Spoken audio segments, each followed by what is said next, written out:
All right, so today we are going to be taking a look at a paper about LLMs. And you know how everybody is always talking about LLMs, right? It's all over the news. Yeah. And well, this research, it kind of reveals a big problem with them. And that is that as we try to make these AI models smarter, we might actually be making them weaker at the same time. Exactly. So it's like this trade-off between, making them really good at, say, cybersecurity, but then they become more vulnerable to attack. Right. It's almost counterintuitive in a way. Yeah, definitely. You could think that if they are able to analyze these complex things like malware or phishing attacks, Right. that it would kind of like bolster their defenses. Right. But actually, what we are seeing is that as they become more specialized, their general defenses kind of Weaken.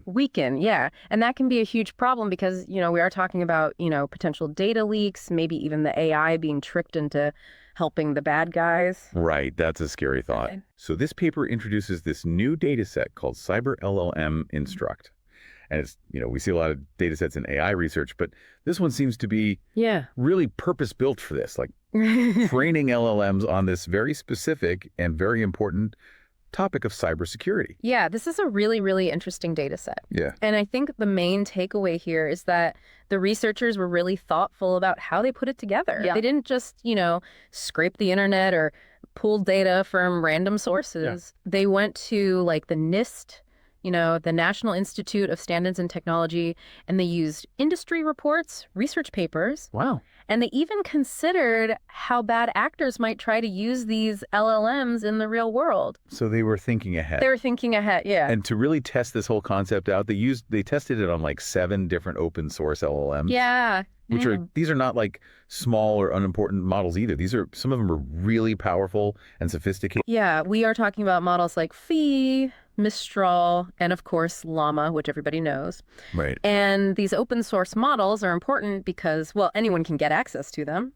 And that is a little bit unnerving given some of the findings of this paper. Right. So I think it is really interesting how they specifically picked these open source models because it speaks to, like anybody can download these models. Exactly. Anybody can start to tinker with them. Yeah. And as we are going to talk about, potentially exploit these vulnerabilities. Right. And that's one of the big takeaways from this paper, that performance safety trade-off. Yeah. You make the AI a cybersecurity expert, it can do amazing things. Yeah. But it also opens up these potential security holes that can be exploited. So maybe we should dig into the paper a little bit and start from the beginning. Okay. Kind of walk through it. Yes. Okay. So the paper really starts out by outlining this tension. Right. Between wanting these models to be really good at cybersecurity, but also recognizing that there are some inherent dangers, or at least potential dangers, with that. I think they did a really good job of laying that out in the introduction. Yeah, I agree. And I think what's really interesting for you is the fact that they talk about how previous cybersecurity data sets, people have tried this before, right? But they just haven't been big enough. They haven't been diverse enough. Or focused enough, to really give you a good understanding of the full picture. Of the cybersecurity landscape. Exactly. So it's not just about, how many data points you can cram into a data set. It's about having the right kind of data. Exactly. And having it structured in the right way. And I think they took a really, really novel approach with CyberLLM Instruct. Definitely. To try to, make it as relevant and as realistic as possible. Right. And I think also one of the things that they point out is that we need to start thinking about not just the threats that we know about, right? Not just, the types of malware that we have seen before, right? But also the things that we haven't seen before. Exactly. And that is a really hard problem, right? Like, how do you train an AI to recognize something that doesn't even exist yet? Right. It's almost like, preparing for the unknown, but that is really what they're trying to do. And that's one of the things that I think is really exciting about this data set. Yeah. Is that they're thinking ahead. Yeah. They are not just trying to solve the problems of today. Right. They're trying to solve the problems of tomorrow. Exactly. And that's it's a really hard problem, but it's one that I think is really important. Yeah, definitely. So after the introduction, they'll kind of go into what they call related work. And I know that sounds boring, but it's actually a really important part of any research paper, right? Because it sets the context for the work that they are doing. Right. And it helps you understand how the research fits into the bigger picture. Yeah, it's all about giving credit to the people who came before you, but also, showing how your work is different. Yeah. And how it pushes the field forward. Right. So in this section, they are basically saying, look, we are not the first people to think about using AI for cybersecurity, but here is what we are doing differently. Yeah. And here's why we think that our approach is going to be more effective. And they talk about other data sets like cybermetric, and they kind of point out the limitations of those data sets. Yeah, and they talk about, how some of these data sets are really narrow. Yeah. They only focus on a very specific type of cyber attack or a specific industry. Right. And that is fine, but, the real world is much more complex. Yeah. Definitely. So what they were trying to do with CyberLLM Instruct was to create something that was much more general. And I think one of the big takeaways from this section is that they are really focused on this idea of teaching through instructions. Yeah. Right? So instead of just giving the AI a bunch of data and saying, figure it out, right, they're actually giving them specific instructions. Yeah, like, here's a scenario, what would you do? Exactly. And that's a really good way to train an AI to solve real world problems. And that's a really interesting distinction because a lot of times in machine learning, you are just giving the model data and saying, find the patterns.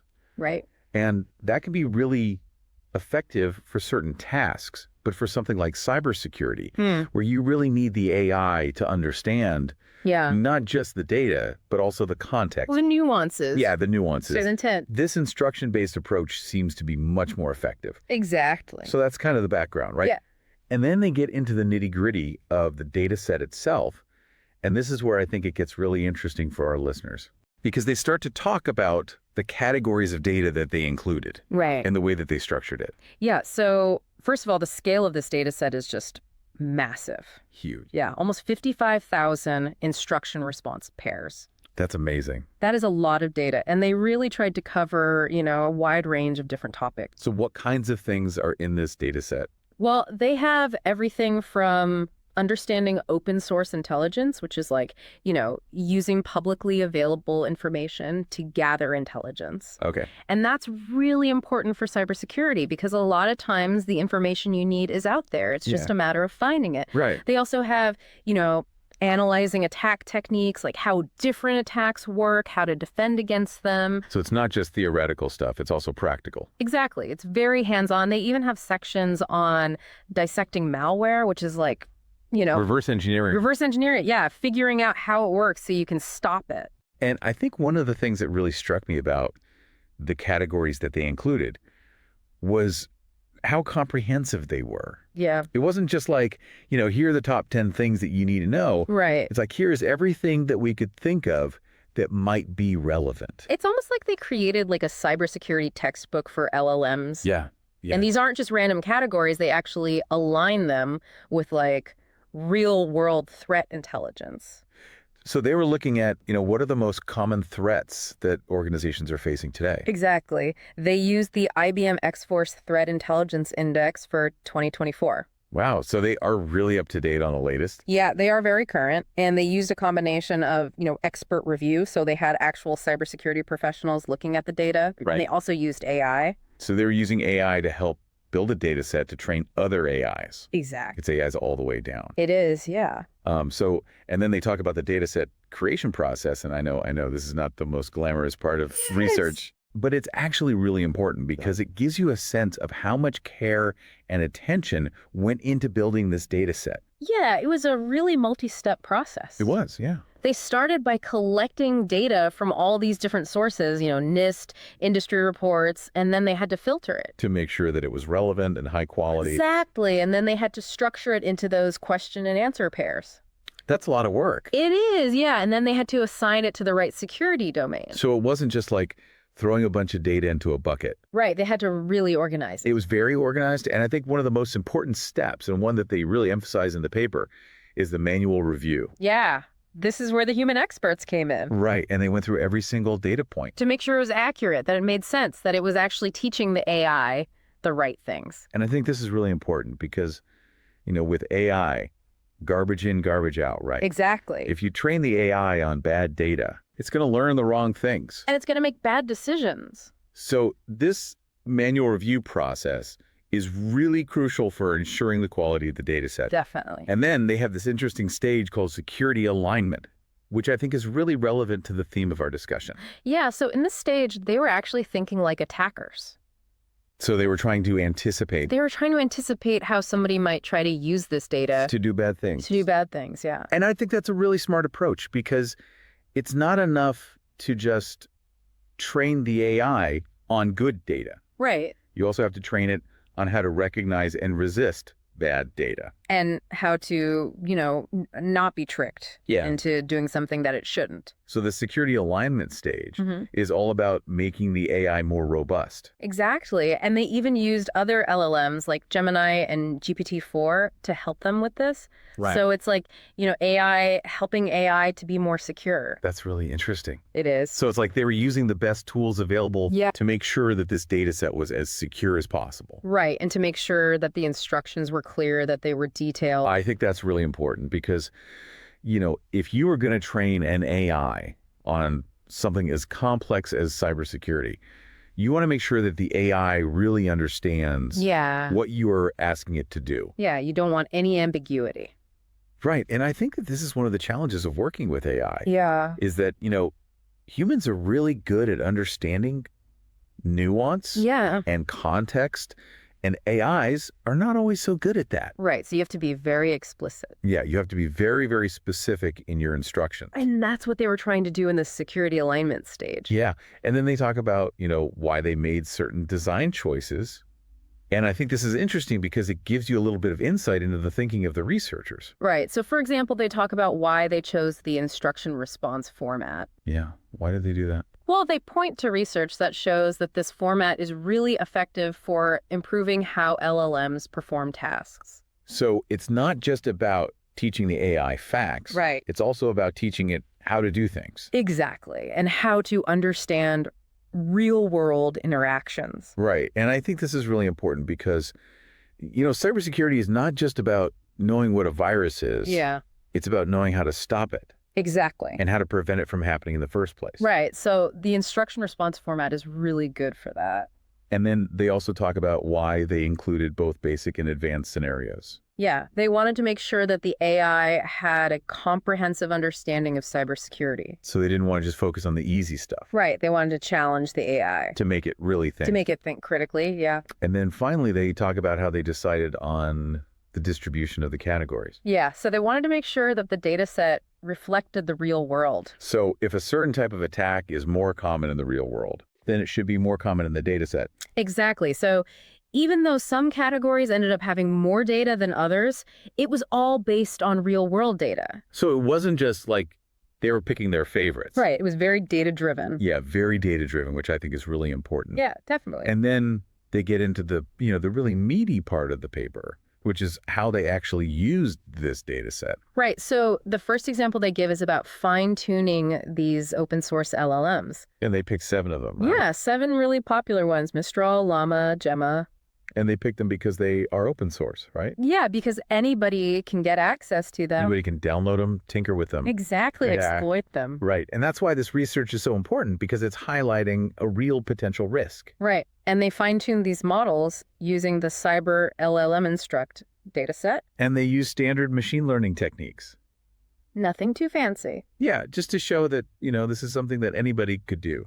Right. You don't need a supercomputer. You don't need a supercomputer. You don't need a team of experts. And then they get to the safety analysis. And this is where it gets really interesting. Yeah, this is where they start to see the trade-off. So they used the OWASP Top 10 framework. Which is basically a list of the most common security weaknesses in web applications. Yeah, and they adapted it to LLMs. To see how vulnerable these fine-tuned models were. Exactly. And the results are not encouraging. No, they are not. Across all the models, across all the categories of vulnerabilities. Every single one. Every single one. Their security scores went down after fine-tuning.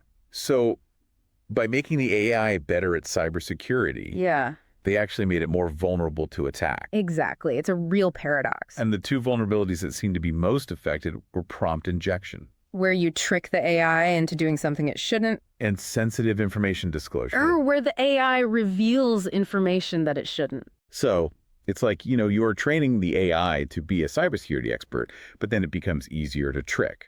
Yeah, it's almost like, it's learning all this stuff, but it's also becoming more gullible. Yeah, more trusting, more naive, maybe. Yeah, and they even use this framework called deep evil, which is designed to test how vulnerable AI models are to attack. And it's like, it uses all these techniques. Yeah, like obfuscation, multi-turn attacks, injection attacks. To try to bypass the AI's defenses? Yeah, and it was able to get past them. So this is a real concern. It is, yeah. Because it means that these fine-tuned models, while they're better at cybersecurity tasks, they are also more vulnerable to being exploited. Exactly. And that's the big takeaway from this part of the paper. And then they talk about performance assessment, which is, how well did the models actually do on cybersecurity tasks after fine-tuning? Right. And this is where the news is a little bit better. A little bit better, yeah. Yeah. So they use this benchmark called Cybermetric, which is designed to test the AI's knowledge of cybersecurity. Exactly. And they found that across the board, the fine-tuned models performed better. So they were more accurate. More accurate, yeah. One version of Llama even got over 92% accuracy. That's impressive.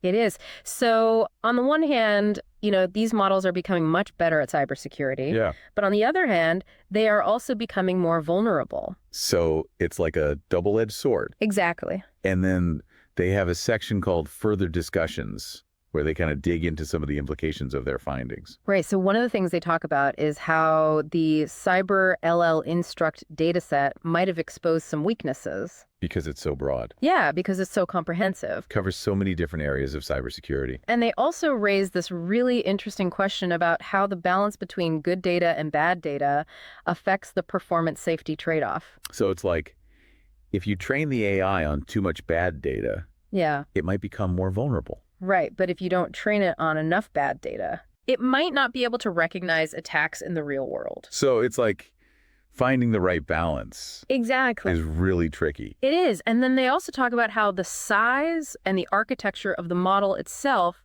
can affect how vulnerable it is. So it's not just about the data. Right. It's also about the model itself. And they found that it wasn't always the biggest models that were the most vulnerable. So it's not a simple relationship. They were very complex. And then finally, they talk about the limitations of their study, which I think is really important because all research has limitations. Yeah, they acknowledged that they were working in a controlled environment. So it's not the real world. Right. And that the AI models they use to evaluate the safety might have their own biases. And the data set itself might have biases? Yeah, and that they were mostly looking at single-turn interactions. This is not like a real conversation. Right. It's just like one question, one answer. And then they wrap it up with a conclusion. Yeah, where they really bring home the message about the safety performance trade-off. That this is a real issue. A real issue, yeah. We need to be aware of. And that we need to do more research on. Yeah, and they emphasize the need for safer fine-tuning techniques. So how do we make these models better at cybersecurity without making them more vulnerable? Yeah, that's the million-dollar question. It is. And then they talk about the potential danger of open source models. Because anybody can get them. Anybody can get them. And if you train them on cybersecurity data, you could potentially create a very powerful weapon. Exactly. And then finally, they talk about the need for countermeasures.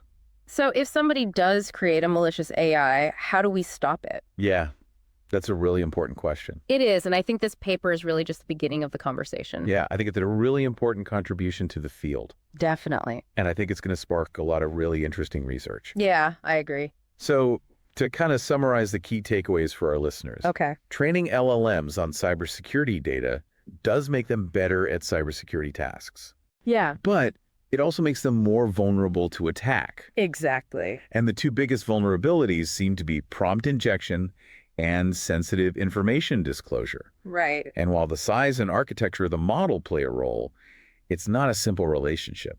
It's complex. It's complex. Yeah. And this research using the CyberLLM Instruct dataset is really a starting point. Yeah. It's a foundation for future research. Exactly. And I think it's a really valuable contribution. Definitely. And I think it highlights some really important issues. Yeah. I mean, think about the real world implications of this. Yeah. If somebody with bad intentions gets their hands on one of these fine-tuned models, they could do a lot of damage. They could launch really sophisticated attacks. Yeah, things that we haven't even seen before. Phishing attacks, malware. Yeah, and it could be really hard to stop. So this is not just an academic exercise. No, this is a real threat. And I think it's something that we need to be taking very seriously. Definitely. So what can we do about it? Well, I think the first step is awareness.